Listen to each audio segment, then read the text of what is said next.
ভারতের মাটিতে ৩,০০০ সেনা, ৫টি যুদ্ধজাহাজ এবং ১০টি অত্যাধুনিক ফাইটার জেট নামাচ্ছে রাশিয়া। ইতিহাস বদলে দিয়ে প্রথমবারের মতো নিজেদের ভূখণ্ডে বিদেশি রাষ্ট্রের সামরিক উপস্থিতির অনুমতি দিল নয়াদিল্লি। দীর্ঘ ৮ বছরের দর কষাকষির পর ভারত রাশিয়ার মধ্যে কার্যকর হয়েছে রিলোস নামের অত্যন্ত শক্তিশালী এক সামরিক চুক্তি। দ্বিপক্ষীয় এই সমঝোতার ফলে দুই দেশ পাবে একে অপরের সামরিক ঘাঁটি, বিমানবন্দর এবং সিপোর্ট ব্যবহারের আইনি অধিকার। এই পার্টনারশিপকে মোদী সরকারের নেয়া চরম সাহসী ও ঝুঁকিপূর্ণ চাল বলে মনে করছেন ভূরাজনৈতিক বিশ্লেষকেরা। এমন চুক্তির জেরে প্রশ্ন উঠেছে, ভারতকে কি রাশিয়ার নতুন ঘাঁটি বানাচ্ছেন ভ্লাদিমির পুতিন? কি ঘটছে পর্দার আড়ালে? দক্ষিণ এশিয়া ও ভারত মহাসাগর ক্রমেই পরিণত হচ্ছে আন্তর্জাতিক পরাশক্তিগুলোর নতুন রণক্ষেত্রে। মস্কো ও নয়াদিল্লির মধ্যকার সাম্প্রতিক চুক্তির বড় ধাক্কা লাগবে ওয়াশিংটনে।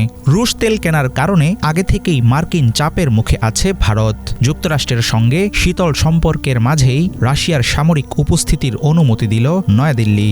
এই পদক্ষেপ আমেরিকার ইন্দো প্যাসিফিক স্ট্র্যাটেজিকে ফেলছে সরাসরি চ্যালেঞ্জের মুখে।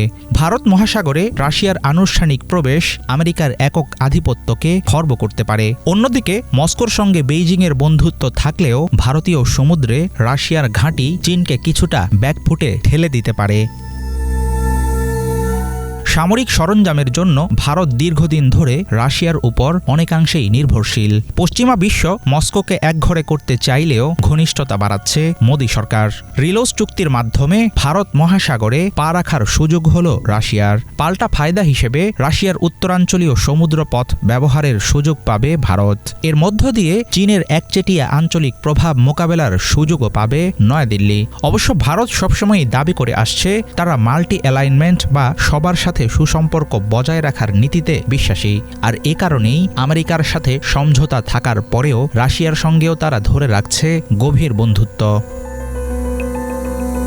রিলোস চুক্তির মাধ্যমে মস্কো ও দিল্লি একে অপরের জন্য এমন এক লজিস্টিক ব্রিজ তৈরি করল যা কেবল দুই দেশের সামরিক শক্তিই বাড়াবে না, বরং বৈশ্বিক নিষেধাজ্ঞার সময় চাপ মোকাবেলা করতেও সাহায্য করবে। এই চুক্তির মাধ্যমে নয়াদিল্লি বার্তা দিচ্ছে, ট্রাম্পের অর্থনৈতিক চাপ কিংবা চীনের আঞ্চলিক দাপট কোনো কিছুই তাদের সিদ্ধান্ত নিতে বাধা দিতে পারবে না। একই সঙ্গে মোদী সরকার যেন পরিষ্কার বুঝিয়ে দিচ্ছে, নয়াদিল্লি কোনো বিশেষ ব্লকের অনুসারী নয়, বরং নিজেদের স্বার্থে যে কোনো দেশের সাথেই তারা রাখতে পারে গভীর সম্পর্ক। ভারত মহাসাগরে রাশিয়ার সরাসরি উপস্থিতি চ্যালেঞ্জ করবে পশ্চিমাদের প্রভাবকে। আর এর ফলে ভবিষ্যতে এই অঞ্চলের নিয়ন্ত্রণ কোনো একটি শক্তির হাতে থাকবে না। মস্কোর সামরিক শক্তি আর নয়াদিল্লির ভূরাজনৈতিক অবস্থান তৈরি করছে নতুন এক আঞ্চলিক মেরুকরণ। চীন, রাশিয়া, পাকিস্তানের সুসম্পর্ক আর ভারতের মাটিতে মস্কোর কৌশলগত অবস্থান এই অঞ্চলে পুরোপুরি একঘরে করে দেবে যুক্তরাষ্ট্রকে।